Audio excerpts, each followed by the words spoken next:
வணக்கம். இது அதிர்வின் இன்றைய பிரதான செய்திகள். முதலில் தலைப்புச் செய்திகள். அரசியல் செல்வத்தை குவிக்கும் தொழில் அல்ல, சமூக பணியாக மாற்றவே அரசாங்கம் முயற்சிக்கிறது. ஜனாதிபதி தெரிவிப்பு. தையிட்டி விகாரையை இடிக்க வேண்டுமென்றால் அப்படி நீங்கள் பெரிய சட்டம் கதைக்கிறேன்டா போய் முதல்ல இந்த சர்ச்சை உடையுங்க. ஏனென்றா சர்ச் இருந்த இடத்துல நல்லூர் இருந்தது. நல்லூரை உடைக்க போறோம் ஒருத்தன் வந்துருந்தா ஒரு 50 பேர் வந்து ஆர்ப்பாட்டம் பேசாம இருப்பீங்களா? நீங்கள் ஹைதராபாத் போனோம்னா இப்ப இந்தியாவில் ஆமக்கறி சாப்பிட்டு இருப்பேன். மேடையில் வைத்து தனக்கு அதிபரால் அநீதி நடந்ததாக கூறிய மாணவி. பிரபல பாடசாலையில் ஏற்பட்ட சர்ச்சைக்குரிய நிகழ்வு. கல்வி அமைச்சின் அறிவிப்பு ஊடகங்களில் வைரல். මම සනිත් මාසනදී සිරිමාව බණ්ඩාරනායක විද්‍යාලයේ 2023 වර්ෂයේ ක්‍රීඩා නායිකාව. வேறு இடங்களுக்கு மாற்றப்படும் பாடசாலைகள். ஹரணி அமரசூரிய வெளியிட்ட தகவல். நடுவீதியில் வைத்து போலீசாரை தாக்கினாரா என்பிபி நாடாளுமன்ற உறுப்பினர்? விசாரணைகள் ஆரம்பம். சர்ச்சையாகிய மற்றுமொரு சம்பவம். உயர்தர சிறந்த பெறுபேறுகளை பெற்ற மாணவர்கள் ஜனாதிபதி நிதியத்தினால் கௌரவிப்பு. தையிட்டி விகாரைக்கருகில் ஏற்பட்ட பதற்றம். கைதானவர்கள் பிணையில் செல்ல அனுமதி. தையிட்டி விவகாரத்தில் அரசின் நிலைப்பாடு என்ன? அமைச்சரின் பதில். நீங்க அதுல போய் நின்று பாரதுக்கு இந்த பாதையில விடலாம். நீங்க சட்டத்தை எப்படி கையில வச்சுக்கிறீங்க? உங்களோட காணிய என்ன கழி தருவியா? அதுக்கு 14 தருவியா? வெளிநாட்டு பணத்துக்கு அடிமையாகி நாட்டின் கலாச்சாரத்தை சீரழிக்க அரசுக்கு எந்த அதிகாரமும் இல்லை. பேராயர் மல்கம் ரஞ்சித். காங்கேசன்துறை அனுராதபுரம் இடையிலான தொடருந்து சேவைகள் மீண்டும் ஆரம்பம். சுவாசிக்கும் காற்றில் கலந்திருக்கும் ஆபத்து, பொதுமக்கள் அவதானம். பரீட்சையில் குறைந்த புள்ளி. ஆசிரியரான பல்கலை மாணவன் மாணவியொருவருக்கு செய்த செயல். அரசியலை செல்வத்தை குவிக்கும் தொழிலல்லாமல் பொதுமக்களுக்கு சேவை செய்யும் சமூக பணியாக மாற்றுவதற்கு அரசாங்கம் தனது பொறுப்பை நிறைவேற்றி வருவதாகவும், ஒருவரை ஒருவர் சந்தேகத்துடனும் அவநம்பிக்கையுடனும் பார்ப்பதற்கு பதிலாக எந்தவொரு சவாலையும் எதிர்கொண்டு உறுதியுடனும் ஒரே நோக்கத்துடனும் நம்மிடம் ஒப்படைக்கப்பட்டுள்ள பொறுப்புகளை நிறைவேற்றும் போதே ஒரு நாடாக நாம் முன்னோக்கி செல்ல முடியும் என ஜனாதிபதி அனுரகுமார திசாநாயக்க தெரிவித்துள்ளார். ஜனாதிபதியாகவும் அரசாங்கமாகவும் நமக்கு ஒப்படைக்கப்பட்டுள்ள பொறுப்புகளையும், மதங்கள் என்ற வகையில் வழங்கப்பட்டுள்ள பொறுப்புகளையும், மக்கள் மற்றும் பாதுகாப்பு படைகள் என்ற வகையில் நமக்கு ஒப்படைக்கப்பட்டுள்ள பொறுப்புகளையும் முறையாக நிறைவேற்றுவதன் மூலம் வரலாற்றில் நமக்கு இந்த பெருமை மற்றும் கௌரவத்துடன் தாய் நாட்டை மீண்டும் விரைவாக கட்டியெழுப்ப முடியும் என்று ஜனாதிபதி சுட்டிக்காட்டியுள்ளார். நேற்று முற்பகல் தியத்தலாவ இலங்கை ராணுவ கல்வியியல் கல்லூரியில் கெடட் அதிகாரிகள் விடுகை அணிவிப்பு நிகழ்ச்சியில் பிரதம அதிதியாக கலந்து கொண்டு உரையாற்றும் போதே ஜனாதிபதி அனுரகுமார திசாநாயக்க இதனை குறிப்பிட்டுள்ளார். மேலும் நமது நாடு ஒரு சிறந்த பாரம்பரியத்தையும் வெற்றிகளையும் பெற்றிருந்தாலும் கடந்த சில தசாப்தங்களாக நாடு அனைத்து வகையான வீழ்ச்சிகளுக்கும் உள்ளாகியுள்ளதென்று குறிப்பிட்ட ஜனாதிபதி, இன்று அனைவருக்கும் ஒப்படைக்கப்பட்டுள்ள பொறுப்பு தாய்நாட்டை மீண்டும் உலகின் மதிப்புமிக்க மற்றும் பாராட்டப்படும் ஒரு நாடாக மாற்றுவதாகும் என்றும் தெரிவித்துள்ளார்.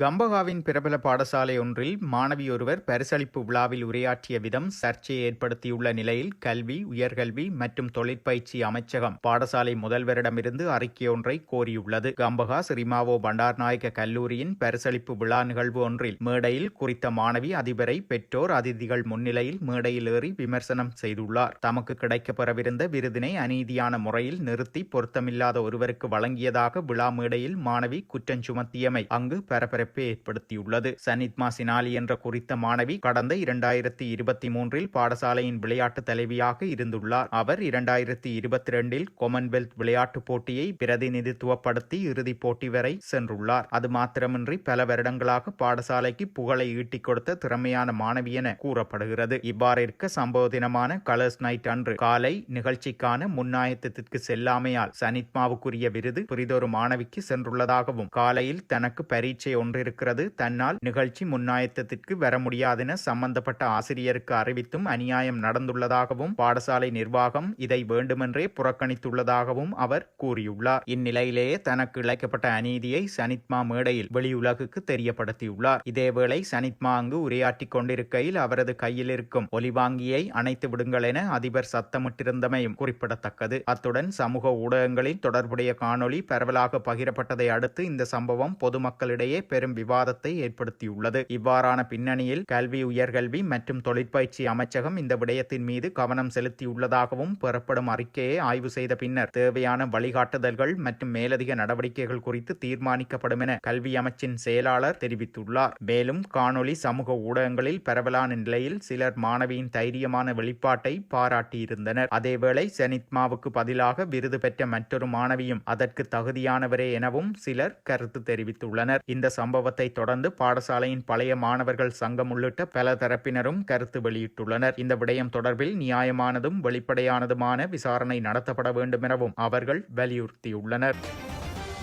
அது அங்க நல்லூர் இந்து கோயில், அது சட்ட ரீதியாக 1800ஆம் ஆண்டு நல்லூர் அந்த இடத்துல இருக்கல, உங்களுக்கு தெரியும் தானே. நல்லூர் இருந்தது இப்ப சங்கிலியன் எங்க கிட்டு பூங்காக்கு அங்கால இருக்கிற இடத்துல சர்ச் இருக்கு தானே. சர்ச்சில் இருந்தா நல்லூர்ல இருந்தது. உங்களுக்கு அப்படி நீங்கள் பெரிய சட்டம் கதைக்கிறேன்டா போய் முதல்ல இந்த சர்ச்சை விடைங்க. ஏனென்றா சர்ச் இருந்த இடத்துல நல்லூர் இருந்தது. கோட்டை கட்டினது இல்லை, எங்கட இந்த கோட்டை உள்ள அந்த கோட்டை இருக்குல்ல, அந்த கோட்டை கட்டினது நல்லூர் கோயிலுன்ற கல்லுகளால். நல்லூர் கோயிலை உடைச்சு ஆங்கிலேயர் நல்லூர் கோயிலை உடைச்சு அந்த கல்லுகளை மனித சங்கிலியா நல்லூர்ல இருந்து கோட்டை வரைக்கும் ஒவ்வொருத்தனை வச்சு கல்லை பாஸ் பண்ணி தான் அந்த கோட்டை கட்டினது. நாங்க எங்க உடைக்க ஆரம்பிக்கணும் மேடம், முதல்ல அந்த கோட்டையை உடைக்கணும். ரெண்டாவது போய் அந்த கிறிஸ்தவ தேவாலயத்தை உடைக்கணும். அந்த கிறிஸ்தவ தேவாலயம் கட்டின இடம் தான் ஒரிஜினல் நல்லூர் கோயில் இருந்த இடம். அதை உடைக்கணும். உடைச்சு போட்டு தான் இங்க இதை பற்றி கதைக்கணும். இன்னொரு விஷயத்தை உங்களுக்கு சொல்றேன். நல்லூர்ன்ற கற்பக கருவறைக்குள்ளுக்குள்ள ஒரு முஸ்லீம் சமாதி ஒன்று இருக்கிறா சார் என்று சொல்றாங்க. நான் அதை மூடி கட்டியும் இருக்கிறேன். ஸோ அதையும் உடைக்க எல்லாம் வேணும். ஆகவே முக்குத்தனமாக கேட்கக்கூடாது. நல்லூரும் இதுவும் உண்டாண்டு இது ஒரு சட்ட ரீதி இல்லாத விகாரம் என்று நாங்கள் சொல்லி கொண்டிருக்கிறோம். அது சட்ட ரீதி என்று நாங்கள் நினைச்சு கொண்டிருக்கிறோம். அதுக்கு ஒரு பரிபாலன சபை இருக்கு, எல்லாமே இருக்கு. நல்லூரை உடைக்க போறோம். ஒருத்தன் அந்த முஸ்லீம்ல ஒரு 50 பேர் ஆர்ப்பாட்டம் பேசாம இருப்பீங்களா நீங்கள்? அதுக்கு சட்டத்தை பாவிக்கணும். வழக்கு போறதுக்கு யார் வாரீங்க? ஒருத்தரும் வரையில் யார்கிட்ட உறுதி இருக்கு? ஒருத்தரும் இல்லை. பிடிச்சி உள்ளிட்டு போய் இந்த 5 பேரும் உள்ள கூட்டிட்டு போயிடாலும் சரியான கவலை எனக்கு. யாரோ சொன்ன ஓட இருக்கு. ஹைதராபாத் போனோம்னா இப்ப இந்தியாவில் ஆமக்கறி சாப்பிட்டு இருப்பேன் சரிதானே. ஆனா இங்க இந்த 5 தான் போகுது. இன்றைக்கு ஒரு நாளைக்கு நானும் பாராளுமன்ற உறுப்பினர் ஆமன் நினைச்சுக்கொண்டு, நானும் மாநசபை உறுப்பினர் ஆமன் நினைச்சுக்கொண்டு இந்த 5 இப்ப நான் ஜெயிலுக்கு போன என்ன சாமா சொல்ற ஜெயிலுக்கு போன பம்மலா விம்மலா என்னடா சொல்றது செம்மல் ஜெயிலுக்கு போன செம்மல் நாளை போஸ்ட் போட்டு கொண்டு டிக்டாக் போட போகுது. நானும் ஜெயிலுக்கு போனா தேசிய மக்கள் சக்தி இரத்னபுரி மாவட்ட நாடாளுமன்ற உறுப்பினர் சாந்த பத்மகுமாரவுக்கும் சூரியகந்த காவல்துறையில் பணியாற்றும் ஒரு காவல்துறை அதிகாரிக்கும் இடையே நடந்ததாக கூறப்படும் உடல் ரீதியான மோதல் குறித்து விசாரணை ஆரம்பிக்கப்பட்டுள்ளது. தற்போது எம்பிலிப்பட்டி மருத்துவமனையில் சிகிச்சை பெற்று வரும் அந்த அதிகாரி டிசம்பர் 20ஆம் தேதி இரவு பணியிலிருந்து வீடு திரும்பும் போது நாடாளுமன்ற உறுப்பினர் மற்றும் சில நபர்களால் இடைமறித்து தாக்கப்பட்டதாக குற்றஞ்சாட்டியுள்ளார். புகார்தாரரின் கூற்றுப்படி தாக்குதல் நடப்பதற்கு முன்பு அந்த குழு வாகனத்தில் வந்து கொலை மிரட்டல் விடுத்ததென்று கூறப்படுகிறது. இச்சம்பவம் டிசம்பர் 16ஆம் தேதி சூரியகந்த காவல்துறையினரால் நடத்தப்பட்ட கஞ்சா சோதனையுடன் தொடர்புடையதாக கூறப்படுகிறது. சோளம் மற்றும் மரவள்ளி கிழங்கு தோட்டத்திற்குள் மறைத்து வைக்கப்பட்டிருந்த பல கஞ்சா செடிகளை கைப்பற்றிய குழுவில் அந்த அதிகாரியும் இருந்துள்ளார். கஞ்சா செடி கண்டுபிடிக்கப்பட்ட நிலம் குறித்த எம்பி சாந்த பத்மகுமாரவின் மாமனாருக்கு சொந்தமானதென்றும் கூறப்படுகிறது. அவர் 24 வயதுடைய உள்ளூர்வாசி ஒருவருக்கு நிலத்தை சாகுபடிக்கு பயன்படுத்த அனுமதித்ததாகவும் தெரிவிக்கப்பட்டது. இச்சம்பவத்தின் பின்னரே வீதியில் வைத்து நாடாளுமன்ற உறுப்பினர் தன்னை தாக்கியதாக அப்போலீசார் குற்றம் சுமத்தியுள்ளார். இதேவேளை நாடாளுமன்ற உறுப்பினர் பத்மகுமார குறித்த காவல்துறை அதிகாரிக்கு எதிராக காவல்துறையில் புகார் ஒன்றும் அளித்துள்ளார். இந்த சம்பவம் தொடர்பாக பத்மகுமார நாடாளுமன்ற சிறப்பு உரிமைகள் குழுவிலும் புகார் அளித்துள்ளார். மேலும் இந்த சம்பவத்துடன் தனக்கு எந்த தொடர்பும் இல்லை என்றும் இந்த சோதனை நடவடிக்கையில் தனது பெயரை இணைத்து தீங்கிழைக்கும் வதந்தியை பரப்பியவர் சூரியகந்த காவல் நிலையத்திற்கு பொறுப்பான உயரதிகாரிதான் என்றும் அவர் கூறியுள்ளார். யாழ் தையட்டி விகாரைக்கு அருகில் நேற்றைய தினம் கடும் பதற்றமான சூழ்நிலை நிலவியிருந்தது. இதன்போது பிரதேச சபை தவிசாளர் மற்றும் பிரதேச சபை உறுப்பினர்கள் வேலன் சுவாமிகள் உள்ளிட்ட 5 போலீசாரினால் கைது செய்யப்பட்டு பின்னர் பிணையில் செல்ல அனுமதிக்கப்பட்டுள்ளனர். தையட்டி திசை விகாரைக்காக அத்துமீறி கையகப்படுத்தப்பட்டுள்ள தனியார் காணிகளை விடுவிக்குமாறும் விகாரையின் விகாராதிபதிக்கு வழங்கப்படும் கௌரவத்திற்கு எதிர்ப்பு தெரிவித்தும் நேற்றைய தினம் ஞாயிற்றுக்கிழமை விகாரை முன்பாக போராட்டம் முன்னெடுக்கப்பட்ட போதே இச்சம்பவம் இடம்பெற்றுள்ளது. போராட்டம் முன்னெடுக்கப்பட்ட வேளை விகாரை விகாரையை அண்மித்த சூழலில் பெருமளவான போலீசார் மற்றும் கலகமடக்கும் போலீசார் குவிக்கப்பட்டிருந்ததுடன் அவர்களுக்கும் போராட்டக்காரர்களுக்கும் இடையில் முரண்பாடு ஏற்பட்டதால் அப்பகுதியில் பரபரப்பான சூழ்நிலை ஏற்பட்டுள்ளது. எனினும் இது ஒரு அமைதி வழி போராட்டம், இங்கு எந்த விதத்திலும் அமைதிக்கு குந்தகம் விளைவிக்கவில்லை என்றும், விகாரைக்குள் போராட்டக்காரர்கள் செல்லவில்லை, விகாரைக்கு சேதம் விளைவிக்கவில்லை என்றும் போராட்டக்காரர்கள் தெரிவித்திருந்தனர். இதேவேளை விகாரைக்கு செல்லும் வீதியில் நீங்கள் எவ்வாறு அத்துமீறி மறைத்திருப்பீர்கள் என போலீசாரின் தரப்பிலிருந்து கூறப்பட்டது. இவ்வாறான சூழ்நிலையிலேயே போலீசாருக்கும் போராட்டத்தில் ஈடுபட்டவர்களுக்கும் தர்க்கம் ஏற்பட்டுள்ளது. போறதுக்கு ஒவ்வொருத்தருக்கும் உரிமை இருக்கு. நானும் ஒரு பாராளுமன்ற உறுப்பினர், போறதுக்கு உரிமை இருக்கு. நீங்கள் இந்த பாதையை தடுக்கிறதுக்கு நீங்க என்ன அடிப்படை, இன்னும் சமாதான குலை வந்திருக்கு? உங்களோட விகாரையில இருந்து கல்லறிஞ்சதா, விகாரையை உடைச்சதா, விகாரைக்குள்ள போனதா? இது இன்றைக்கு இந்த விகாராதிபதிக்கு கொடுக்கிற பதவி உயர்வு, அவர் செய்கிற அடாத்துக்கு எதிரான ஒரு அறவழி அமைதி வழி போராட்டம். நீங்க இதை ஆயுத முறையில் அடக்க போறீங்களா? இந்த அமைதி வழி அறவழி போராட்டத்துக்கு அதுல போய் அவர்களை நின்றுட்டு வர போயிடும். அது நாள் பொறுக்க இருக்க போயிடுமா? ஒரு அடையாளத்தை சொல்ல போயிடும். இதுக்கு உங்களால விடையிலாண்டா இது என்ன அராஜகம்? இது உங்களோட அராஜகம் தானே. இது ஏதாவது இதுவரைக்கும் எங்கேயாவது வன்முறை நடந்ததா? உங்களை யாரும் தாக்கினதா? உங்களை யாரும் இடிச்சதா? அல்ல கல்லறிஞ்சதா? அல்ல ஏதாவது செய்தவையா? இன்றைக்கு இவ்வளவு பேரும் மரியாதையா கௌரவமா நிக்கிறாரு. நீங்க அதுல போய் நின்றுட்டு பாரதுக்கு இந்த பாதையில விடையிலாண்டா நீங்க சட்டத்தை எப்படி கையில வச்சுக்கிறீங்க? உங்களோட காணிய என்ன கழி தருவியா ஐயா? அதுக்கு 14 தருவியா? சரி, இந்த காணியோட உங்களோட காணி இந்த உண்ட சொந்த காணி என்ன கழி தருவியா ஐயா? கழி தருவியா? ஏன்னா உண்ட காசு போயிடும், உண்ட சொத்து போயிடும், உண்ட பண்பாடு போயிடும், எல்லாம் போயிடும். பயப்படுறதானே ஐயா? ஏன் இந்த சொத்து தான் நமக்கு தேவையா ஐயா? அரசு பண்ண போறியா? அரசு பண்ணலையா? மனசு நெஞ்சுக்கு நேர்மையா காய்ச்சி போடுவோம். எத்தனை உறுப்பினர் என்ன காட்ட வேண்டாம், என்ன காட்டுவா? இதுல ஐயா அதுல போய் சைட்ல போய் நிக்கிறதுக்கு விடுங்க. மறைக்கிற ஒண்ட போட்டு திருப்ப அவர் எங்க அவர் திருப்ப வாசிச்சு காட்டுற. என்ன சனமன மடையன, சொந்தக்காரன மடையன, படிக்காத நான் லூசர்.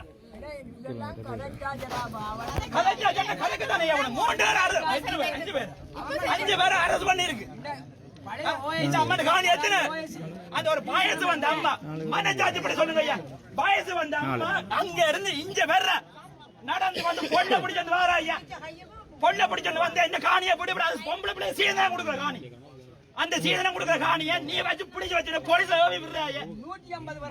ஒரு வயசு வந்த அம்மா, எத்தனை வயசு? 80 வயசு இருக்கும் ஐயா. அதுக்கு 80 வயசு. அதுக்கு அது இந்த காணியை வச்சு பிடிச்சு வந்துக்கு ஐயா. சாப்பிடுறதுக்கு சாப்பாடு, பிள்ளைக்கு சாப்பாடு வித்து பிழைக்கிறாங்க. ஒரு ஆண்ட காணியை நீ எடுத்து வச்சுக்க ஐயா. இப்ப சொல்ற ஒரு நேர்மையான போலீஸ் அதிகாரியா இருந்தால் நீ இப்ப அவங்களை விடுவாங்க. இவ்வாறு இருக்க யாழ்ப்பாணம் தையிட்டி விகாரை பிரச்சினைக்கு விரைவில் தீர்வு பெற்றுக் கொடுக்கப்படும் என புத்த சாசனம் மற்றும் கலாச்சார விவகார அமைச்சர் சுனில் செனவி தனியார் ஊடகம் ஒன்றிற்கு இவை தொடர்பில் நேற்றைய தினம் தெரிவித்துள்ளார். மேலும் அவர் கூறுகையில், தையிட்டி திச விகாரை பிரச்சினைக்கு விரைவில் தீர்வை பெற்றுக் கொடுப்பதற்கு நடவடிக்கை எடுக்கப்பட்டுள்ளது. எனினும் விகாராதிபதிக்கு பௌத்த கலாச்சாரத்தின் அடிப்படையில் வழங்கப்படும் சான்றிதழே வழங்கப்படுவதாகவும் அது பாடசாலை உள்ளிட்ட இடங்களில் வழங்கப்படுவது போன்று பதவி உயர்வு அல்ல என்றும் அமைச்சர் சுட்டிக்காட்டியுள்ளார். அத்துடன் தையிட்டி விகாரை பிரச்சனையையும் விகாராதிபதிக்கு வழங்கப்படும் சான்றிதழ் நிகழ்வையும் ஒன்றுடன் ஒன்று தொடர்புபடுத்த வேண்டாம் என்றும் அவர் குறிப்பிட்டுள்ளார். இதேவேளை தையிட்டி விகாரை அமைக்கப்பட்டுள்ள காணிகள் குறித்து தமது அமைச்சு உள்ளிட்ட சம்பந்தப்பட்ட அதிகாரிகள் அளவீடுகளை முன்னெடுத்து வருவதாகவும் அதற்கமைய விகாரைக்கு சொந்தமான காணிகளை விகாரைக்கு வழங்குவதற்கும் ஏனைய காணிகளை உரிய மக்களிடம் கையளிப்பதற்கும் நடவடிக்கை எடுத்து வருவதாகவும் புத்த சாசனம் மற்றும் கலாச்சார விவகார அமைச்சர் சுனில் செனவி தெரிவித்துள்ளார். கணித பாடத்தில் பரீட்சையில் புள்ளிகள் குறைந்ததாக கூறி தனியார் வகுப்பு ஆசிரியர் மாணவி ஒருவரின் கைகளில் பிரம்பால் 160 தடவைகள் அடித்து காயப்படுத்திய சம்பவம் காலியில் இடம்பெற்றுள்ளது. காலி நகரில் உள்ள தனியார் கல்வி நிலையம் ஒன்றில் தரம் 11 கல்வி பயிலும் மாணவி ஒருவரே இந்த மனிதாபிமானமற்ற தாக்குதலுக்கு உள்ளாகியுள்ளார். குறித்த மாணவிக்கு ஆசிரியர் கணித வினாத்தாள் ஒன்றை வழங்கியுள்ளார். அதில் அந்த மாணவி எதிர்பார்த்ததை விட குறைவான புள்ளிகளை பெற்றுள்ளார். இதனால் அந்த மாணவியின் இரு கைகளிலும் ஆசிரியர் 160 முறை பிரம்பால் அடித்துள்ளது தெரிய வந்துள்ளது. இதனால் காயமடைந்த மாணவி தற்போது காலி கராப்பிட்டிய போதனா மருத்துவமனையில் அனுமதிக்கப்பட்டு சிகிச்சை பெற்று வருகிறார். சம்பவம் தொடர்பில் சந்தேக நபரான தனியார் வகுப்பு ஆசிரியர் கைது செய்யப்பட்டதுடன் அவர் பல்கலைக்கழகம் ஒன்றில் 2ஆம் ஆண்டில் கல்வி பயிலும் மாணவர் என்பதும் விசாரணைகளில் தெரிய வந்துள்ளது. மாணவியின் தந்தை அளித்த முறைப்பாட்டின் அடிப்படையில் காலி தலைமையக போலீஸ் நிலையத்தின் சிறுவர் மற்றும் மகளிர் பிரிவினர் விசாரணைகளை மேற்கொண்டிருந்தனர். வெளிநாட்டு பணத்திற்கு அடிமையாகி நாட்டின் கலாச்சாரத்தை சீரழிக்க அரசுக்கு எந்த அதிகாரமும் இல்லை என பேராயர் மெல்கம் ரஞ்சித் தெரிவித்துள்ளார். பௌத்தம், இந்து, இஸ்லாம், கத்தோலிக்கம் என நாட்டில் உள்ள அனைத்து மதங்களும் தடுக்கப்பட்ட கலாச்சார சீரழிவுகளை கல்வி சீர்திருத்தம் என்ற பெயரில் நாட்டிற்குள் கொண்டுவர அனுமதிக்க முடியாதென கூறிய பேராயர், வெளிநாட்டு பணத்திற்கு அடிமையாகி நாட்டின் கலாச்சாரத்தை சீரழிக்க அரசுக்கு எந்த அதிகாரமும் இல்லை எனவும் நினைத்த அனைத்தையும் செய்ய நாம் அதிகாரத்தை வழங்கவில்லை என்றும் அவர் கூறியுள்ளார். ஜனாதிபதி நிதியத்தால் செயற்படுத்தப்படும் 2023-24 ஏஎல் பரீட்சையில் மாவட்ட அளவில் சிறந்த பெறுபேறுகளை பெற்ற மாணவர்களை கௌரவிக்கும் வடமாகாண நிகழ்ச்சி திட்டம் பிரதமர் கலாநிதி ஹரணி அமரசூரிய தலைமையில் நேற்று முற்பகல் கிளிநொச்சி நெலும்பியச வளாகத்தில் நடைபெற்றுள்ளது. இந்த நிகழ்வில் வவுனியா, மன்னார், முல்லைத்தீவு, கிளிநொச்சி மற்றும் யாழ்ப்பாணத்தை சேர்ந்த கல்வி பொதுத்தராதர உயர்தர பரீட்சையில் உயர் சித்தி பெற்ற 274 மாணவர்கள் கௌரவிக்கப்பட்டு தலா 1 லட்சம் ரூபாய் ஊக்குவிப்பு கொடுப்பனவு மற்றும் சான்றிதழ்கள் வழங்கப்பட்டதுடன் இதற்காக ஜனாதிபதி நிதியம் ரூபாய் 27.4 மில்லியன் செலவிட்டுள்ளது. நாட்டில் மாகாண மட்டத்தில் ஆரம்பிக்கப்பட்ட இந்த நிகழ்ச்சி தொடரின் இறுதி நிகழ்ச்சி இதுவாகும். இதன் மூலம் 2023 மற்றும் 24 ஆண்டு உயர்தர பரீட்சையில் சிறந்த பெறுபேறுகளை பெற்ற 3000 மாணவர்களை ஜனாதிபதி நிதியம் கௌரவித்துள்ளது. நிகழ்வில் உரையாற்றிய பிரதமர் கலாநிதி ஹரணி அமரசூரிய, கல்வி பொதுத்தர உயர்தரத்தில் சிறந்த பெறுபேறுகளை பெற்ற மாணவர்களை கௌரவிக்கும் இறுதி நிகழ்வு யாழ் மாவட்டத்தை மையமாக கொண்டு நடைபெறுவதில் மகிழ்ச்சி அடைகிறேன். ஜனாதிபதி நிதியம் என்பது மக்களுக்காக பயன்படுத்தப்பட வேண்டிய நிதியமாகும். தற்போதைய அரசாங்கம் இந்த நிதியத்தை மக்களிடம் கொண்டு சேர்க்க நடவடிக்கை எடுத்துள்ளது. யாழ் மாவட்டத்தை கல்வியின் மையமாக மாற்ற வேண்டும். வடமாகாணத்தின் ஒவ்வொரு மாவட்டத்திலும் எமது மக்களும் எமது பிள்ளைகளுமே இருக்கின்றனர். ஒவ்வொரு பாடசாலையும் எமது பாடசாலை. தேசிய மாகாண பிளவை மறந்து விடுங்கள். அந்த அனைத்து பாடசாலைகளிலும் இருப்பது நமது பிள்ளைகள். அந்த பிள்ளைகள் அனைவரும் தரமான கல்வியை பெறும் உரிமையை நாம் உறுதி செய்ய வேண்டும். எனவே ஆசிரியர்களை நியமிக்கும் போதும், அவர்களை இடமாற்றம் செய்யும் போதும், அதிகாரிகளை நியமிக்கும் போதும் யாழ்ப்பாணத்தை பற்றி மட்டும் சிந்திக்காதீர்கள். ஏனைய மாவட்டங்களில் உள்ள அனைத்து பாடசாலைகளையும் பற்றி சிந்தித்து அவ்வாறே இங்கும் செயற்படுங்கள். நீங்கள் உண்மையிலேயே திறமையானவர்கள். இங்குள்ள நீங்கள் பல்கலைக்கழகத்திற்கு சென்று வடக்கு மாகாணத்திற்கு சேவை செய்ய மீண்டும் வருவீர்கள் என நான் நம்புகிறேன். 3 அல்லது 4 ஆண்டுகளில் வடமாகாணம் குறித்த முடிவுகளை எடுப்பவர்கள் நீங்கள்தான். அப்போது வடமாகாணத்தின் முன்னேற்றத்தை கருத்தில் கொண்டு நீங்கள் தலையிடுவீர்கள் என்று நாங்கள் நம்புகிறோம். ஒரு அரசாங்கமாக அந்த வளர்ச்சியை கருத்தில் கொண்டு இந்த தலையீட்டை செய்கிறோம் என்பதை கூற வேண்டும் எனவும் தெரிவித்துள்ளார். இதேவேளை நிலச்சரிவு ஏற்பட்ட பகுதிகளில் உள்ள பாடசாலைகளை வேறு பொருத்தமான இடங்களுக்கு மாற்றுவதில் அரசாங்கம் கவனம் செலுத்தி வருவதாக பிரதமர் கலாநிதி ஹரணி அமரசூரிய தெரிவித்திருந்தார். பிரதமர் அலுவலகத்தில் யுனிசெஃப் பிரதிநிதிகளுடன் நடைபெற்ற கலந்துரையாடலின் போதே பிரதமர் இவ்வாறு தெரிவித்துள்ளார். நிலச்சரிவு ஏற்பட்ட பகுதிகளில் உள்ள பாடசாலைகளை மீண்டும் திறப்பது மிகவும் ஆபத்தானது என்பதால் அத்தகைய பாடசாலைகள் அடையாளம் காணப்பட்டு மற்ற இடங்களில் அறிவியல் அடிப்படையில் நிறுவப்படும் என்று பிரதமர் குறிப்பிட்டுள்ளார். யாழ்ப்பாணம் காங்கேசன்துறை அனுராதபுரத்திற்கு இடையேயான தொடருந்து சேவைகள் இன்றைய தினம் 22/12/2025 முதல் மீண்டும் தொடங்கப்படும் என திணைக்களம் தெரிவித்துள்ளது. அத்துடன் தொடருந்து அனுராதபுரத்திலிருந்து மாலை 2:30 மணிக்கு காங்கேசன்துறை நோக்கி புறப்படும் எனவும், அதேபோல் வழமை போன்று காங்கேசன்துறையிலிருந்து காலை 6 மணிக்கு அனுராதபுரம் நோக்கி புறப்படும் எனவும் கூறப்படுகிறது. எனினும் தாண்டிக்குளம் தொடருந்து நிலையம் புனரமைப்பு பணிகள் காரணமாக தற்காலிகமாக தொடருந்து நிறுத்தப்படாதென அத்திணைக்களம் மேலும் குறிப்பிட்டுள்ளது. இலங்கையின் வடக்கு, வடமத்திய, வடமேல் மற்றும் மேல் மாகாணங்களில் கடந்த சில நாட்களாக காற்றின் தரம் கணிசமாக வீழ்ச்சியடைந்துள்ளதாக மத்திய சுற்றாடல் அதிகார சபையின் ஊடக பேச்சாளர் கலாநிதி அஜித் குணவர்த்தன தெரிவித்துள்ளார். தற்போது காற்றின் மாசடைவு மட்டம் 150 முதல் 200 வரை உயர்ந்துள்ளதாக அவர் குறிப்பிட்டுள்ளார். மேலும் இது ஆரோக்கியமற்ற நிலையை குறிப்பிடுவதாகவும் கூறியுள்ளார். எல்லை தாண்டிய வளிமாசு நகர்வு மேலும் தற்போது தீவிரமடைந்துள்ள வடகிழக்கு பருவக்காற்று ஆகியவற்றின் தாக்கமே இதற்கு காரணம் எனவும், கடந்த ஆண்டுகளிலும் இதேபோன்று காலப்பகுதியில் இவ்வாறான நிலைமை அவதானிக்கப்பட்டதாகவும் அவர் சுட்டிக்காட்டியுள்ளார். நாடு முழுவதும் நிலவும் காற்றின் தரத்தை மத்திய சுற்றாடல் அதிகார சபை தொடர்ந்து கண்காணித்து வருகிறது. காற்று மாசுபாட்டினால் பாதிக்கக்கூடிய நிலையில் உள்ளவர்கள் உடல்நல பாதிப்புகளை எதிர்கொள்ள நேரிடலாம் எனவும், அவ்வாறான பட்சத்தில் உடனடியாக மருத்துவ ஆலோசனையை பெறுமாறும் அவர் கேட்டுக் கொண்டுள்ளார். ஆயினும் இந்த நிலைமை படிப்படியாக சீரடையும் என்றும் எதிர்பார்ப்பதாகவும் அவர் கூறியுள்ளார். இத்துடன் செய்திகள் நிறைவடைகின்றன. மறக்காமல் அதிர்வு சேனலை லைக் மற்றும் சப்ஸ்கிரைப் செய்து கொள்ளுங்கள்.